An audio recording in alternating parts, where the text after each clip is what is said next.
Good day, everybody. So how was your day? What did you do? Shopping? Huh? Come on, not... I can't understand anything what you're saying.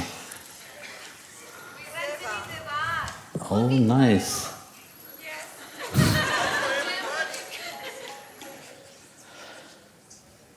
So, Om Ajnanam Timirandhasya Vyananjana Shalake Chakshuram Meditam Yena Tasmai Shri Gurave Namaha. So, tell me, have any question, any one of you? Look, there's so many people here, for sure you have question, no?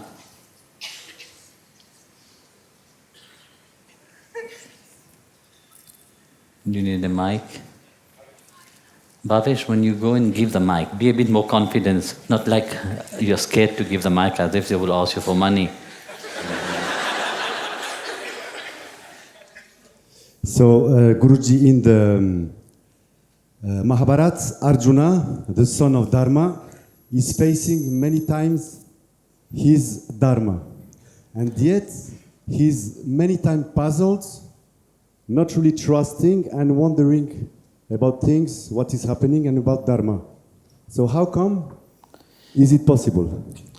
Look, in life, we don't need to go that far. In your life itself, you know what is your Dharma. Sometimes it is very clear. How many times in your life you are faced with challenges whether you should do your Dharma or not? It's the same, no? It's not about that time, in spite of being that. It is also to show us, but in spite of all this time, in spite of Krishna was there, the Guru is here now, but still, you have this challenge inside of you. Deep inside of you, you know. But yet, your mind stops you. Your mind always brings the challenge to you. Firstly, because your clarity about your Dharma itself, you are not clear about it. If you would be clear, even your mind can't trouble you. So because you're indecisive about what you want really to do, you still say, I try this or I try that. So this is the same challenges. In spite of knowing his Dharma, he starts to think. In spite of knowing your Dharma, how many times you think? Will I succeed into it or not? Is it right or not? If I do this, what will happen? So you make so much question towards yourself, but that time itself to take the decision for your Dharma is gone. Then you want to come back again to do that Dharma. So you try to think about it. Yes, let me rethink about it. Maybe that time it will be different. No, it will not be different. Because still, as long as there is question into that mind, challenges will be there. And that goes with everything in life itself, whether it is spiritual life or whether it is material life. Look at somebody which give themselves fully in doing what they believe 100% that they will succeed. Can they not succeed? Impossible. But what stops you of not succeeding is that lack of clarity. Lack of really say, that is my Dharma, I take that. Nothing can move me. Nothing can shake me. Not even my mind. But no, we like to think of possibilities. Because in that thinking of possibilities, we become a little bit greedy. This is the nature of the mind. The nature of the mind, look for possibility, how the mind can be glorified, how the mind can take control. And as long as you allowed it to take control of you, you are in the game of it. So it was the same for him. The thinking at that time was, if I do that, will it be profitable for the family? Because the family at that time was a big thing. So just by doing that itself, things change. Then you can't do your dharma. You have to understand your dharma is personal. You can't say, I am doing my dharma for the sake of everybody else. No, you have to do your own dharma for yourself firstly. Then you can help others. If you can't even help yourself, what you will help somebody else? It's like you are blind yourself and you want to help somebody else, which is blind also, to move forward. Can that happen? Two blind persons helping each another? Impossible. And that's what many people do.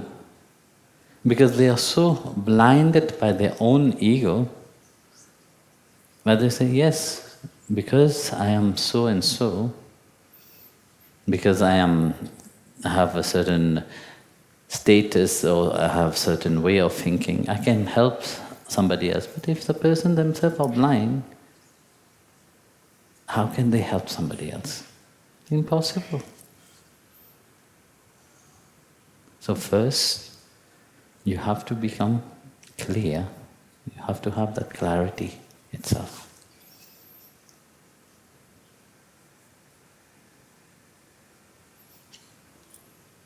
Nobody else?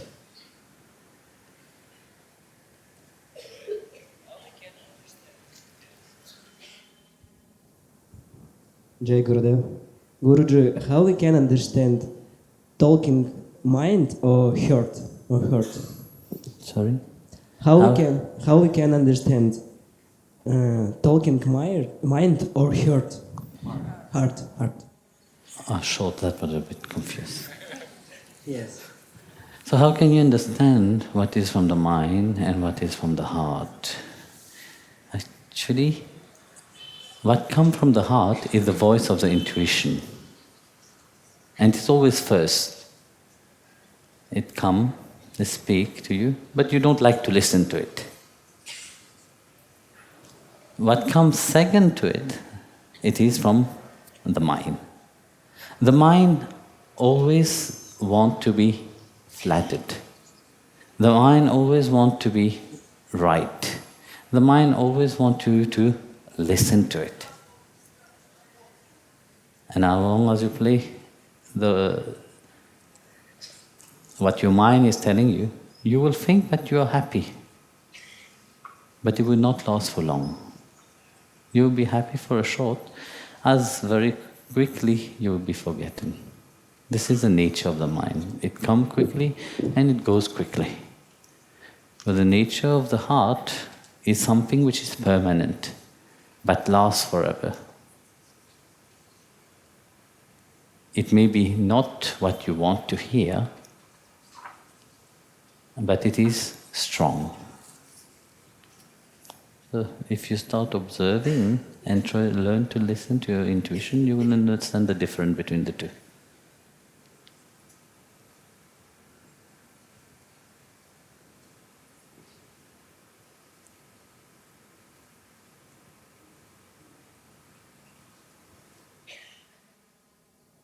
Yes, behind there. Jai Gurudev Guruji. In which moment, do you hear me properly now, yeah? Yeah. In which moment our service becomes love? What has to happen inside of us?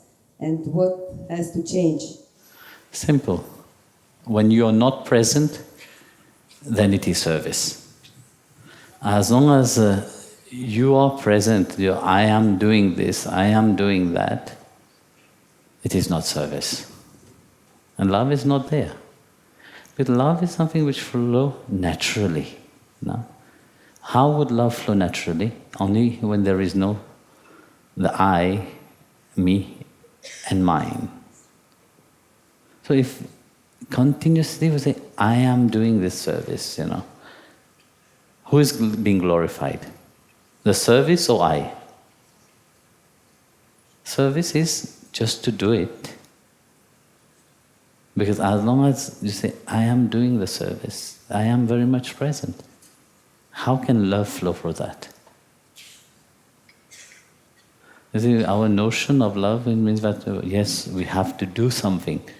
Love is not a matter of thing that it is, you say, oh yeah, I want to give love, here, take. It would be very easy, but it doesn't happen like that. Love is something that flows naturally towards, let's say you're serving your deity, it flows naturally towards the object of your service. Because if we don't flow naturally toward the object of your service, there is still some flaws into it. There is still some expectation from your side. There is still, say, I want something, then I can serve you better. So then it is the business.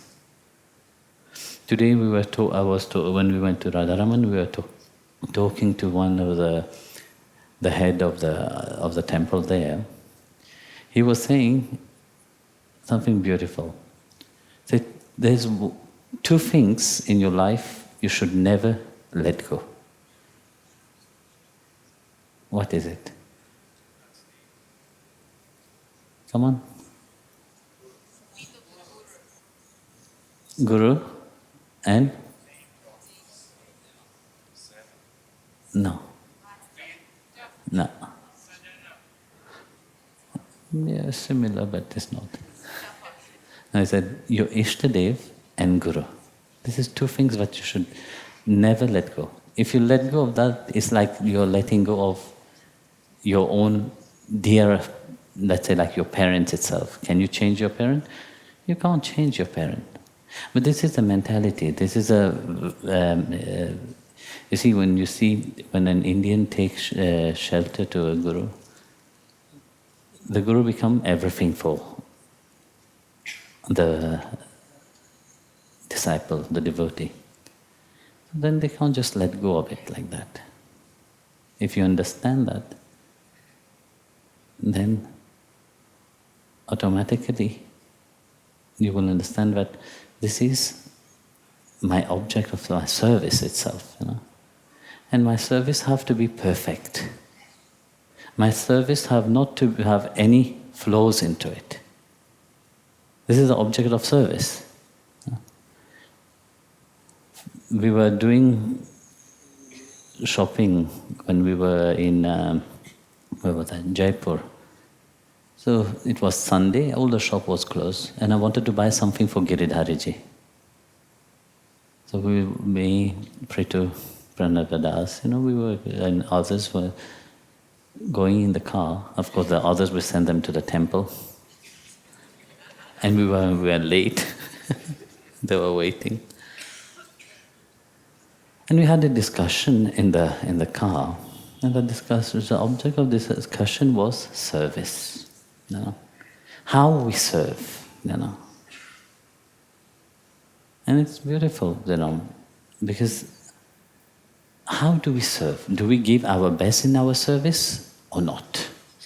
Do we give halfway and expecting that, yes, that will be sublime?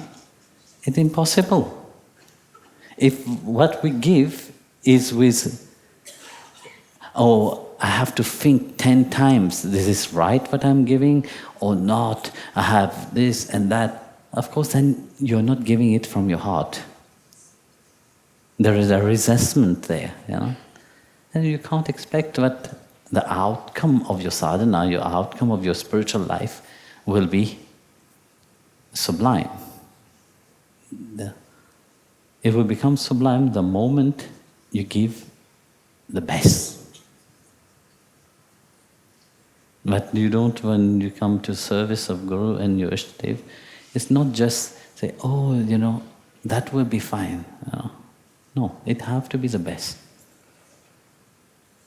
And that is when that happens, automatically your service also will be transformed and your service also will be glorified. But if you keep thinking, oh yes, I will do this, and what am I missing into it? If it is too expensive, oh this is too much, and this, then it is with double heart, like we say, two-hearted. You're doing your service. When you do your service with two-hearted, then it is not appreciative, because in that service, your ego is there. Your ego wants to be praised, and many people are like that. They say, yes, we are doing service, we are serving the Lord, we are serving our Ishtadev, we are serving the Guru. But behind the mind, what can I gain from that? So my gain is very important. So when the moment that is there, you are not doing any service. So how would love flow through that? When the ego which is serving, love can't flow through it. Because love will flow when pride is not there. Love will flow when your arrogance is not there. Love will flow when you, as I, me and mine, is not present. That's why Kabir Devji said, in one of his writing, he said, when I was there, Hari was not there. But when Hari is there, I am not there. So it's very important to understand that, But when I was there, my ego was there, I am doing this, I am doing that. It's so big. Whatever I do would be just a show. Then Sri Hari is not there. But devout of that, if service, you say, yes, I serve him out of love, I'm serving because he is the most important, then the service becomes sublime. Because Hari is there, your ego is not there. So then love will flow.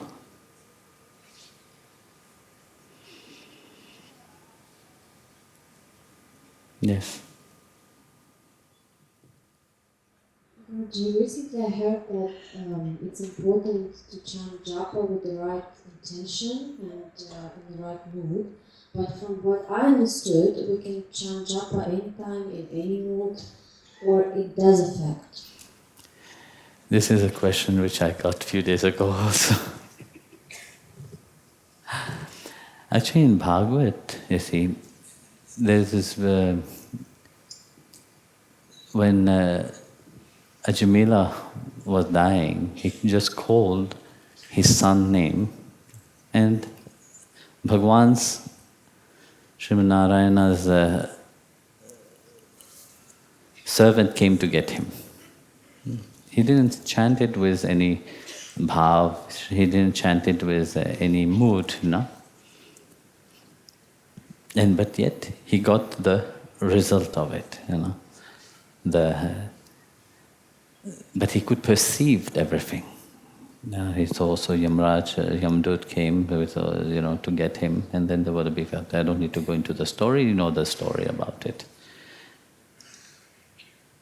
Very often we see people chanting. How is the chanting? Ram, Ram, Ram, Ram, Ram, Ram, Ram, Ram, Ram, Ram, Ram, Ram, Ram, Krishna, Krishna, Krishna, Hare Krishna, Hare Krishna, Krishna, Krishna. Tongue is chanting.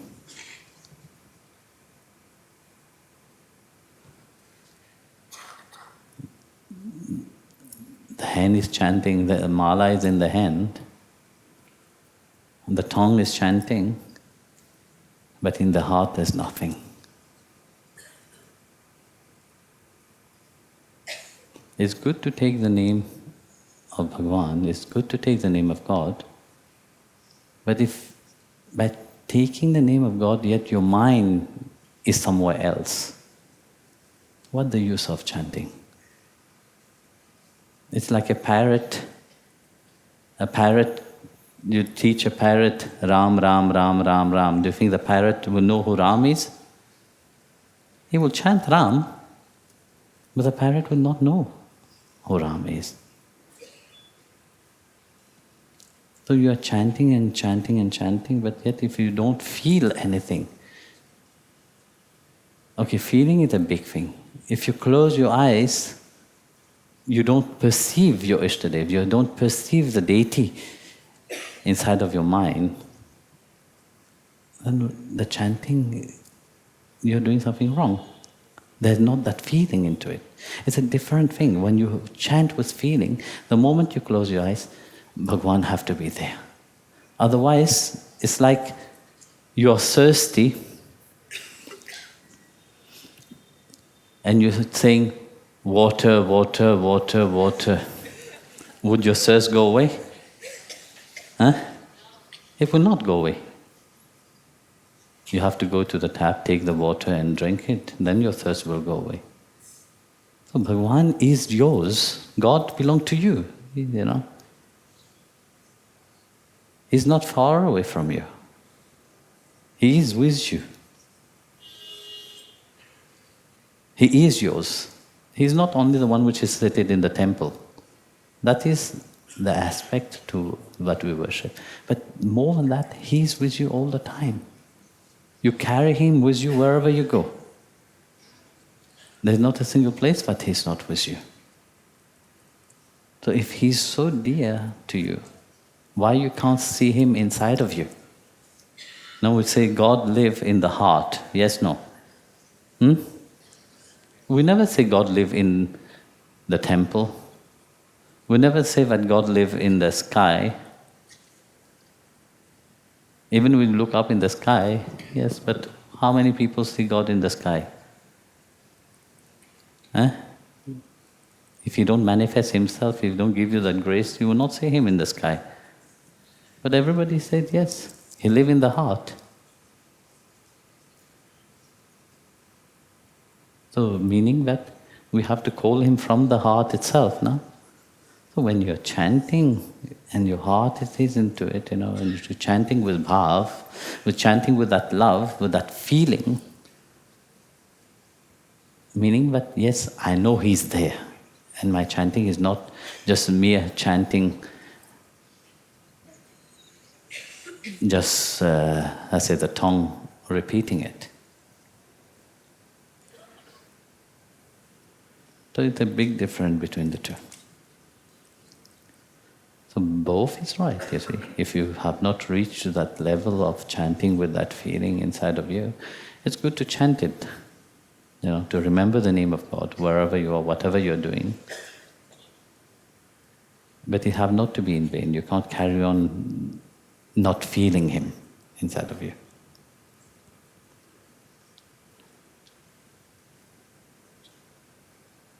So. Yes, Mataji. Jai Gurudev.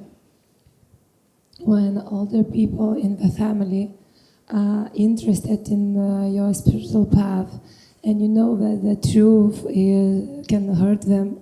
Sorry, my voice. Yeah, that's why I was trying to listen.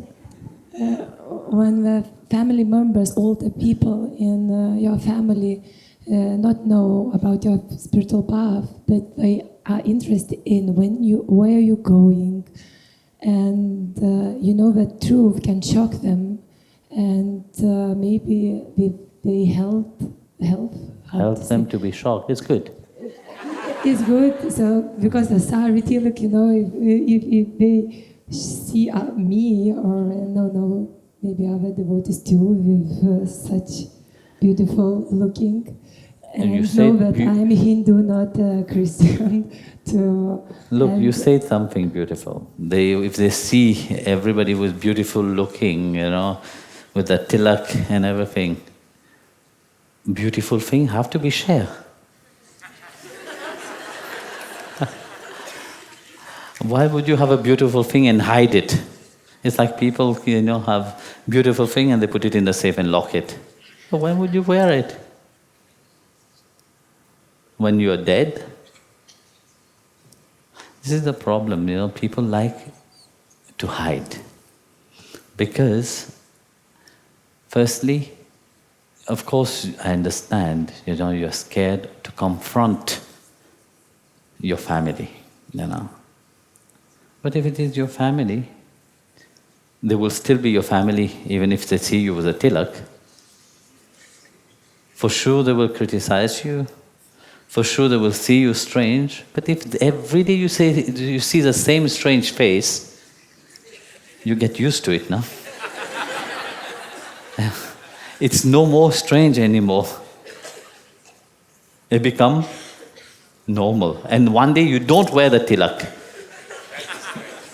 That will become strange. Then they will ask you why you don't wear this. But you see, very often I encounter that with people, Especially when you're new on a spiritual path, Firstly, how long would you hide it? That is my question.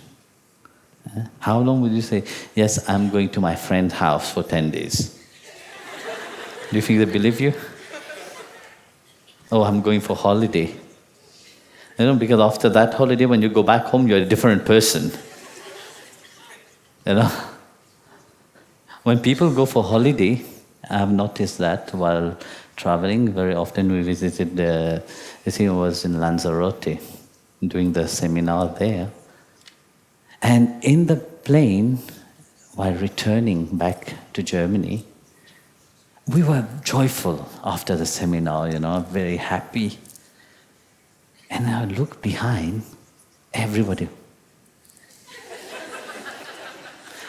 Then I ask, have they gone for holiday or they have gone for fighting? It's a different radiance, when you go on the spiritual journey. So automatically they will know you didn't go for holiday, if they are clever, of course. Because what people go on holiday, normal people go on holiday, what do? Sing buildings, sing art, or whatever you do, I don't know. Or go on by the beach, no? But you don't have that shine. That's why when people return from holiday, they're miserable. You have, I was saying, people work throughout their life, throughout the whole year they work, no? And they save to go for 2 weeks holiday. And during this 2 weeks holiday, what do? Drinking, eating, partying. Yes or no? You all have done that, I'm sure. No? Or maybe you still do it, who knows. But that's what the people call holiday. As if they don't eat every day, they don't drink every day. There must be something different that you do. If you do the same thing every day, what holiday are you doing? It's just because you're not working, you're wasting your time in something else. So, you see, how would you lie to that when you're shining that happiness? For sure, you will find challenge. You will, meet challenges from dear one which is close with you. But sometimes you have to tell them the truth. Be truthful towards yourself and tell them. For sure, you will be criticized. For sure, they will tell you, yes, whatever you're doing is from the devil, all this stuff, because if they are Christian, that is the first thing into their mind. They never think of God first. No? They never say, you see, look at the devotee, Whatever happened into their life, what they think? They find God in everything that happen into their life. Something wonderful happened, it is the grace of God, But other people, what it is? Something that they don't understand, it's good to blame the good devil for it. And this poor guy, he's taking everything on his shoulder. All your blame is on him. You are never at fault. It's always the fault of others. So, how long would you say you went for holiday? Every few months you're going for holiday? Amazing. When everybody else is going once a month, once a year for holiday, you are going every 2 months. The best is just to tell them frankly, they accept it, it's good. If they don't accept it, they can't lock you, no? Or they can. I don't know if they are, what kind of people is your family. So just tell them, shock them. And you know what the most shocking would be? Show them picture of how happy you are. More than shocking people is not about talking, because talking don't help people. Because very often you try to talk and talk and talk, try to convince people. No. Here, look how happy these people are. They're all strange. Look at, they have this antenna they put on to connect. It is like an antenna, you see. We connect to Srihari. It is his feet.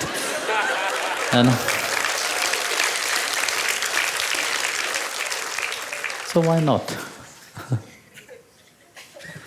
Often when I pass by, in the airport, when they have to check the passport, the pass control, they always ask, "What is this?"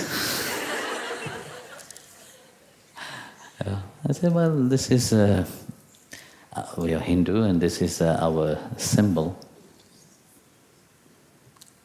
I say, beautiful. But you can see they are a bit confused. Well, then I said, look, in our tradition, we said our mind have to be focused on God. So what is the best way to focus the mind? Is to remind of his lotus feet. Probably, I'm sure he was confused. Why you have to remember his feet, not him? So I said, well, this is for Krishna. We remember him. So when you explain to them, they understand what it means. So, but it's amazing. So now you can say that it is an antenna to connect you with God.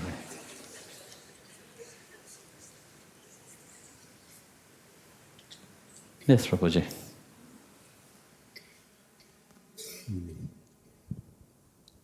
I want to offer my Shastang Dandavat Pranams to you for manifesting this beauty and grace, first and foremost. And if you will allow me, from the core of my heart, I wish to share a near-death experience I had during Kartik 18 years ago. And what happened is my heart was so pained, and I had a heart attack and was leaving the body. And it is said in the Vedas, Guru is one. And now the same Gurudev that entered into Samadhi in 2011, His Divine Grace Bhaktivedanta Narayan Goswami Maharaj of Sri Kesavaji Gaudiya Math. Now I see Guru in front of me once again, and I'm very happy. And before that, Bhaktivedanta Swami Maharaj of the International Society for Krishna Consciousness was kind of my guiding light. Before that, Paramahamsa Vishwananda. But what happened during that heart attack is that Sri Guru came within my heart speaking with the same soft but firm, sweet voice that you have. And his words were, you cannot leave now, I have so much seva for you to do.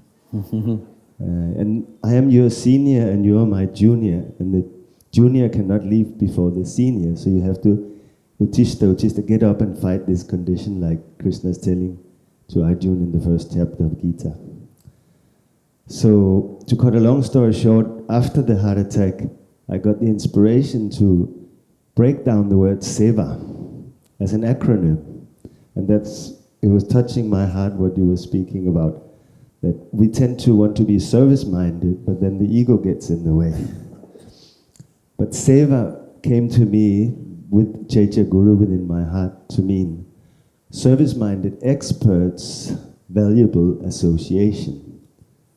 After following the heart attack, I manifested an initiative for service-minded souls to become expert, and for the experts to become more service-minded. And when you have service-minded experts and experts who are service-minded, then that is truly valuable association. But what happened while I was in recovery, that this whole program, which manifested from within my heart, was usurped by opportunists who just took it over without realizing this acronym. And then they said, oh, now we have created this sevateams.org, I hope you don't mind, we took it over because you had a heart attack, we didn't know if you were going to survive or not. By the way, my name is Vrindavan Das. My place is Vrindavan Dham. Since almost 38 years I'm here, coming and going. But with your blessings and the blessings of all your beautiful Vaishnava and Vaishnavi followers, I wish to offer that seva as a program to manifest just love. And just love also as an acronym, by your grace, comes to me right now as joyful, unconditional seva of trust. And love means letting originality verify ecstasy. So your slogan, just love, means to me just that. Joyful, unconditional service and trust. And love means letting our originality verify our ecstasy. So if you will bless me to present this to you and your Sangha, I will be very, very happy to offer that, because there's so much more behind that. It is Go Seva, Dham Seva, Guru Seva, Sadhu Seva, and Seva in general, teaching everyone to become service-minded and experts, and thereby we can become to each other valuable association. Thank you. Jai Gurudev. It's lovely, You have to remind, Krishna has so many ways of reminding, the importance of service, And for you, he have chosen to give that through what you have to, heart attack. But he's opened the heart, and open it and really make you perceived. But in a fraction of a second, everything can go. But in a fraction of so also you can change everything, And this is his grace, Yes, Mataji. Bhavesh there.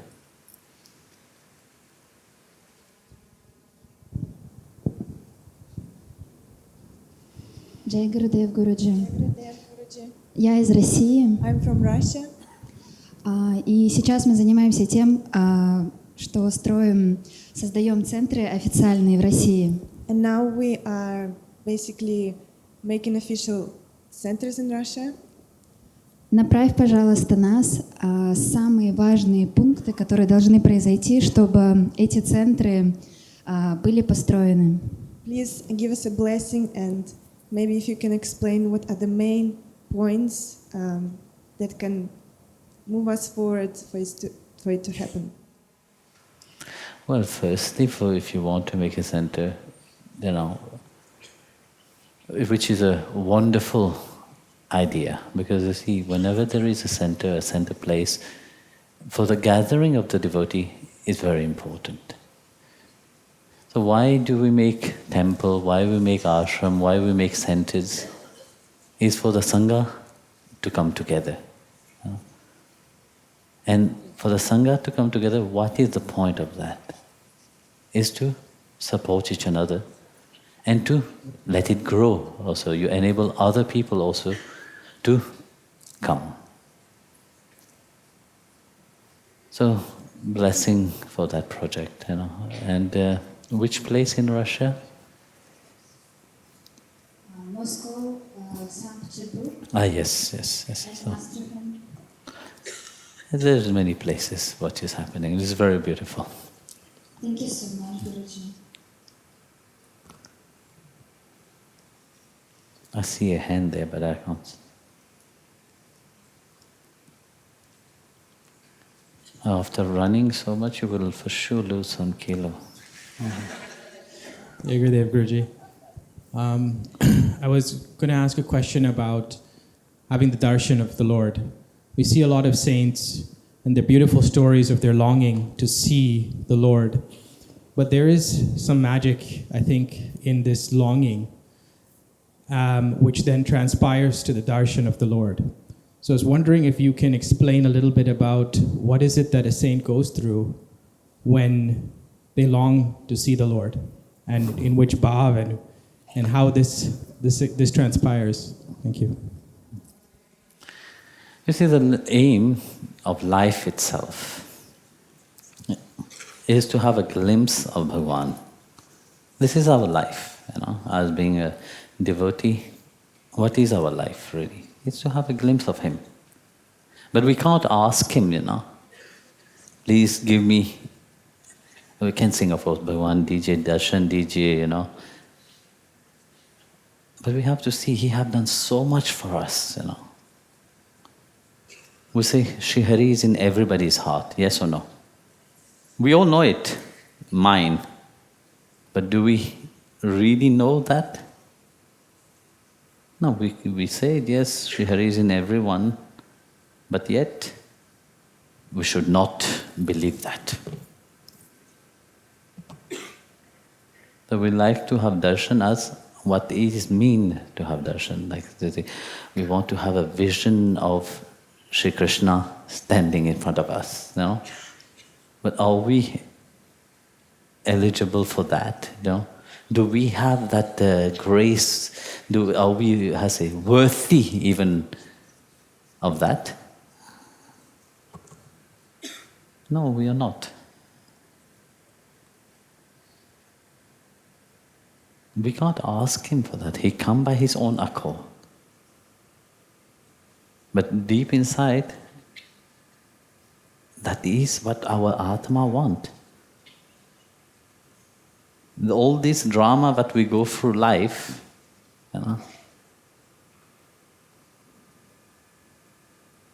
we say, yes, we want this, we want that, we want so many things.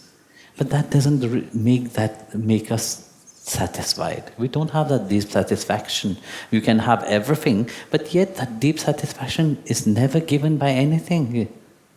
It comes and goes continuously. You want a house, you get it. How long you are satisfied? It disappeared after some times. You have a car, beautiful car showing off. Next, you will want another one. You have a beautiful husband, a beautiful girlfriend, beautiful wife, beautiful children. For how long? You get fed up with it also very quickly. But the point is that if your children it is, you don't have any choice. If it is your parent, you don't have any choice.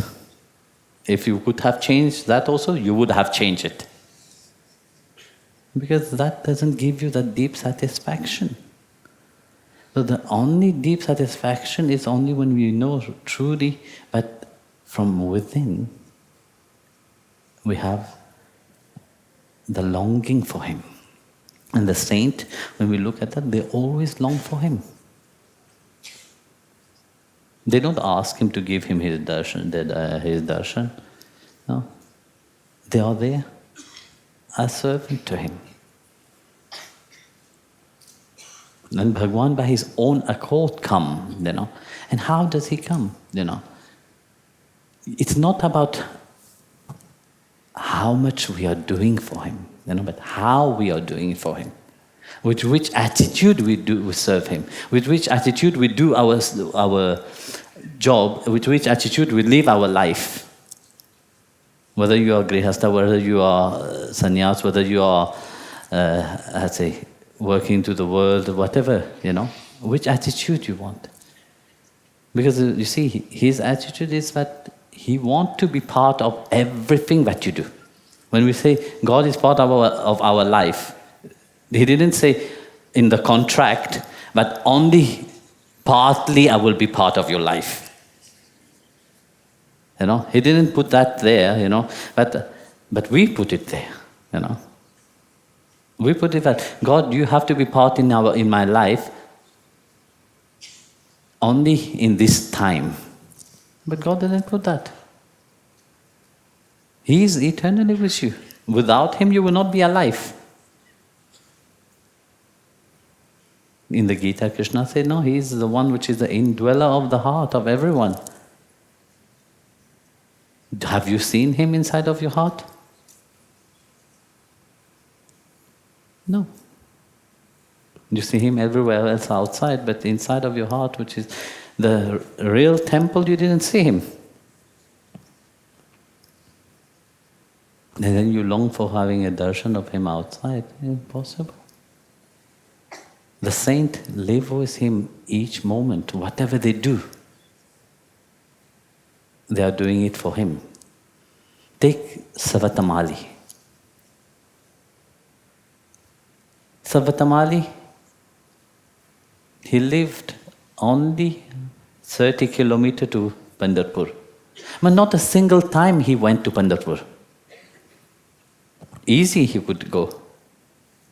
Every week if he want he could go. But no, he never went to Pandharpur. What Bhagwan did?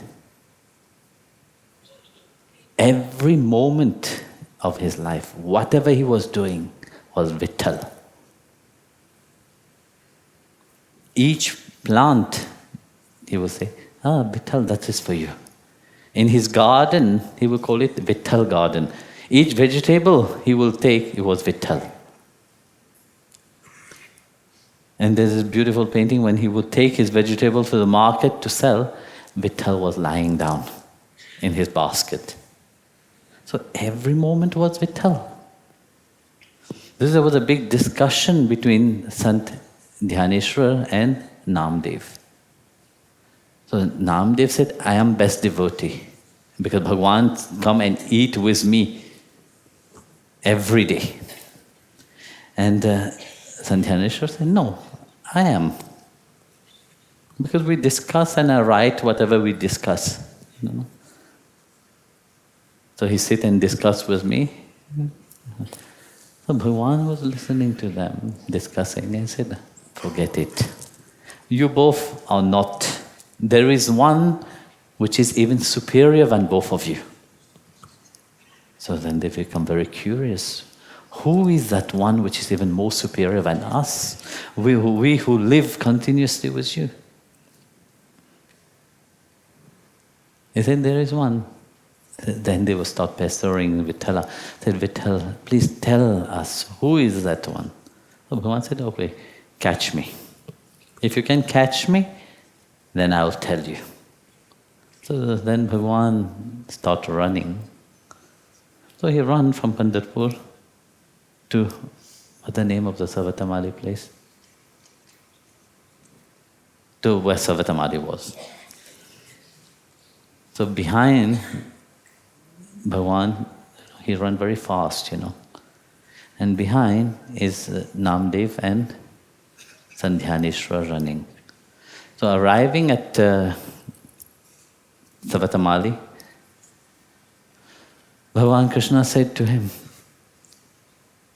he see Vitthal in front of him, and Vitthal said, listen, I don't have much time to explain things to you. There's two thieves running behind me. They want to steal everything from me. I need to hide.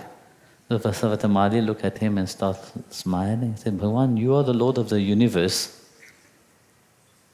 Where will I hide you? Where is the place where you are not? How can I hide you? I don't have anything, So no, you have to hide me somewhere. So that moment, Savatamali thought, where would I hide the Lord of the universe? So Savatamali took the sickle He was lying down there. Pluck it into his chest and open the chest. And he opened it, just like Hanuman, opened his chest to show Sita, Ram inside of his heart. Like that, Savatamali also opened and said, Lord, hide yourself inside of me. So Bhagavan went inside, he closed up, but he let his dhoti a little bit hanging outside. So meanwhile, Sandhyaneshwar and Namdev arrived. So when Bhagavan was running, each of his footprint left a mark of chandan, but smell, and also a smell of tulsi. So this is how they could find him. So he arrived there, the footprint is in front of Savatamali. They saw Savatamali in front of them. A gardener, dirty. He said, have you seen Vitthal? I said, but yes, Vitthal is everywhere. Where Lord Krishna is not. He said, present in everywhere. I said, yes, we know he is present everywhere, but did you see him personally coming, running to you? I said, well, he could not say anything. He kept quiet. So as they were looking around, they noticed his dhoti, a little piece of his dhoti was hanging out. And they said, because the dhoti is hanging out from his chest. They said, he's hiding inside. So the Savatamali said, yes, he's hiding in my heart. And then they said, please let him out. Well, how can I tell him to come out from my heart? Then he asked Namdev and Sandhyaneshwar. They understood, but their ego, in spite of being saint, in spite of being Ansh Avatar of Shri Hari, there was still that human side still present inside it. So then they asked Bhagavan Vitthal, please come out. We understand our lesson. So then they realized how great is Savatamali. How great is among the devotees also, you see. There's great, among pearls you have one which is even more wonderful than anything else. So they realized that it's not them. They were still looking at Vithala, but the little pride was still there in them. They have to be completely humble, But each moment, you see, it is only Vitthal, only Lord Krishna which is doing everything. So they had the lesson. They realized that such a person who lives 30 kilometers from Pandharpur have not even come to Pandharpur to have darshan of Lord Vithala in the temple. But Bhagwan, to enact this lila, to come to him, he made this whole plan. So you see, it is not that Bhagavan long for that longing that you have, that bhav, when it is there, what Mataji was asking the question, if it is there truly and sincerely, because we may think that we are sincere in our devotion, we may think we are sincere in our love for God, but how sincere are we? I have seen so many people which is so called sincere on the path, and next moment they change completely. Human mind not like that. That's why we had a discussion with Swami and one of the Swami. I was saying, I don't trust anybody. Because I've seen people change one day like this, the next day like that. That's why my trust is only on him. He sent people, as his grace, and saying, I welcome everybody. But to trust people, I trust your Atma inside of you, that's why you have come. But to trust your mind as still holding that ego, is very difficult. So the saints, for them, completely they have that trust, they are absorbed into, there is not a single moment where they doubt the presence of Bhagavan. Every moment, whatever they do, that sincereness, but yes, you are with me, with certitude, but you are with me. And everything is yours, So Bhagavan have to come. Same thing with Pundalik, no? But since that sincerity of how Pundalik was serving his mother and father, what happened? Bhagavan Krishna came and gave him darshan. He was not thinking of Bhagavan Krishna. He was not chanting the name of Lord Krishna, but Bhagavan Krishna was thinking about him. That's why Kabir said, I'm chanting the name of Ram, but Ram is also chanting my name. The relationship is there, no? As much as I long for him, he's also longing for me. As much as I love him, I know that he loved me also. Who have that certitude, that I'm longing for Bhagavan and he's longing for me. That's why I'm longing for him. How is that certitude that I love him and knowing that he's also loving me. And when I'm chanting his name, he's also chanting my name. Imagine that state that the saints have come. But Bhagavan also longs for them. And we see that in the life of all the saints itself. How Bhagavan come to them, Look at in the Bhagavad Mata Anasuya. Mother Anasuya, whose devotion she had. She had devotion to her husband. And for her husband was everything. Her husband was her God. And her mantra was Om Pati Parmeshwaraya Namaha. That was her mantra that she was chanting. So Sri Hari have to come and give her darshan. If there is that true, sincere longing, Bhagavan have to come to you.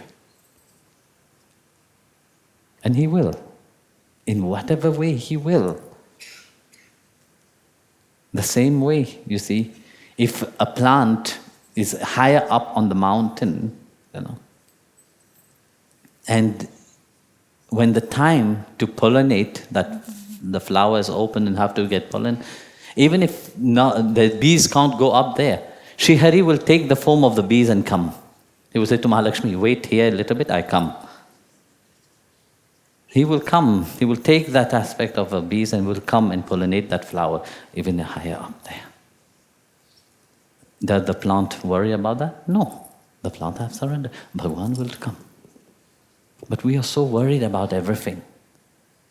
We are so much demanding about everything. So how,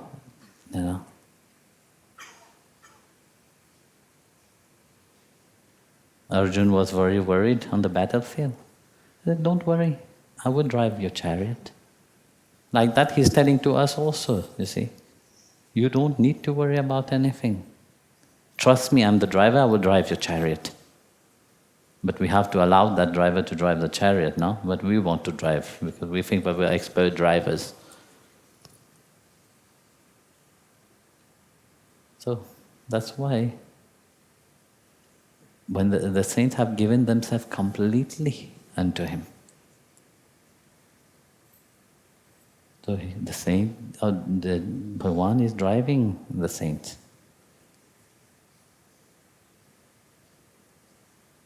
So that is the difference between them and us. So, and it's getting cold. Jai Gurudev. Good night.